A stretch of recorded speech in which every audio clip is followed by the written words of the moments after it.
За гэрээ байгуулсан шалтгаан маань энэ HR Experts гэдэг компани маань өөрөө хөдөлмөр зуучийн газар байгаа. Гадаадаас ажиллах хүч оруулж ирж ингэж байгууллагуудтай хамтарч ажилладаг. Тэгэхээр манайх бол өөрөө захиалагч компани тийм ээ.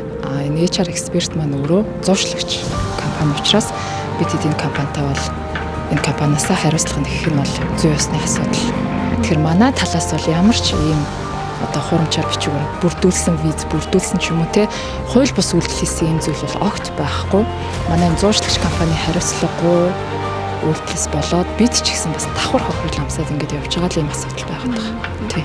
Өнгөрөх 4-р сарын 28-ны өдөр Хонконг Улаанбаатарын чиглэлийн нислэгээр Монгол улсад буусан Индонез улсын 26 иргэн нь хуурамчаар хууль бус виз ашиглан Монгол улсын хөлийг нэвтрэгчээсэн зөрчлийг бол хуулийн хяналтын байгууллагууд тогтоосон байдаг. Уг 26 иргэнийг зуучилсан Номын Эрдэнэ захиралтай HR Experts гэх компани нь уг одоо иргэдийн хуурамч одоо визийг бол бүрдүүлсэн байж болцсохгүй байна. За манай BCH Resource компани маань 2026 оны 2 дугаар сараас эхлэн энэ Номын Эрдэнэ захиралтай HR Expert компанитай гэрээ байгуулад ингээд хамтарч ажилласан. За гэрээ байгуулсан шалтгаан маань энэ HR Experts гэдэг компани маань өөрөө хөдөлмөр зуучийн газар байгаа. Гадаадаас ажиллах хүч оруулж ирж ингэж байгууллагуудтай хамтарч ажилладаг тийм ээ. Одоо хүний нөөцийг бүрдүүлж өгдөг юм компани байгаа байхгүй.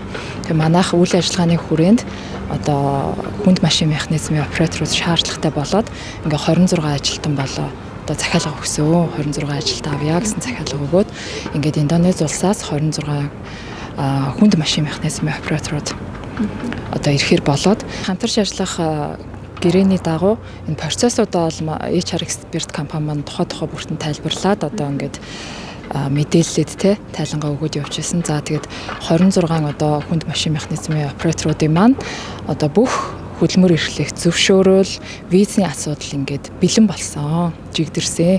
Тийм учраас энэ ажилтнуудынхаа одоо тийзийг захиалаад Монгол улстай яг ингээд авчиръя гэд манайх руу мэдэгдээд за бид тэгээд мэдээж 26 хүнийхээ тикетийг захиалаад ингээд 4 сарын 28-ны өдөр Монголд орж ирэхээр төлөвлөөд тийм ээ. За ингээд авчирсан. За тэгээд мэдээж ажилтнуудаа хүлээж авахар Чингис хаан улсын нисэх бодол дээр очоод ингээ хүлээж авахар бэлдээд байж исэн боловч ажилтнууд маань одоо гарч ирэхгүй байгаадсан. За тэгээ юу болов яав гэж тодруулахад бол иммиграшн буюу гадаад иргэн яриатын газраас танай хүмүүс одоо хуурамч виз ингэж мэдүүлж хуурамч визээр орж ирсэн байна гэсэн хариултыг бидэнд өгсөн. За тэгээ бид тухайн үед нь гайхаад энэ HR Expert компанийнхаа захирал буюу Номын Эрдэнэтэй холбогдоод ч яг одоо хамт очсон л та тосгоор за юу болоод байна ямар асуудал үүсээд байна гэхэд за манай талаас бол ямар нэг хуурамч одоо бичиг баримт бүрдүүлсэн юм асуудал байхгүй бүх зүйл ном журмынхаа дагуу явсан гэсэн хариултыг өгсөн боловч одоо яалтчгүй гадаад иргэн яриатын газраас маань бол танах юм хуурамч визээр орж ирсэн. Ингээд манай BCH Resource компани дээр асуудал үүсээд байгаа. Тэгэхээр манайх бол өөрөө захиалагч компани тийм ээ.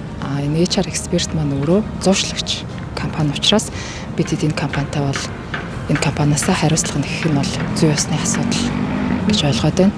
Тэгэхээр манай компани дээр үүсээд байгаа энэ асуудал бол энэ зуучлагч байгууллагын хариуцлагагүй үйлдэл. Бидэд мэдээж бол гэрээнийхээ дагуу эн чин дундын байгуулсан гэрээ байгуулчраас гэрээнийхээ дагуу хариуцлага нэхэн төлбөр мөнгө гаргасан зардлуудаа нэхэн барагдуулахыг хүснэ. Бүх юм бол хууль дүрмийн дагуу ингээл цаашаа үргэлжлээд явна гэж бодож байна. Тухайн HR Experts компани маань мэдээж бид ийм хуурамч одоо бичиг баримт бүрдүүлээгүй тийм ээ хуурамч виз бүрдүүлээгүй л гэсэн хариултыг одоогор өгч байна.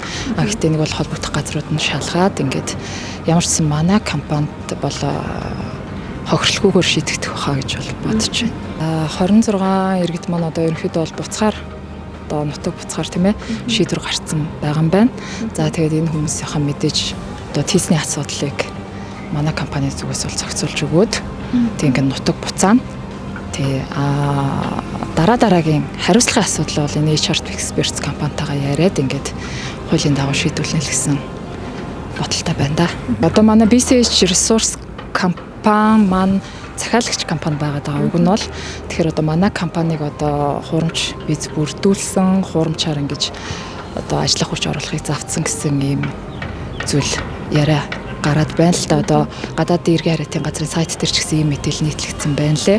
Тэгэхээр манай талаас бол ямар ч ийм одоо хуурамчаар бичиг баримт бүрдүүлсэн виз бүрдүүлсэн ч юм уу те хууль бус үйлдэл хийсэн ийм зүйл бол огт байхгүй.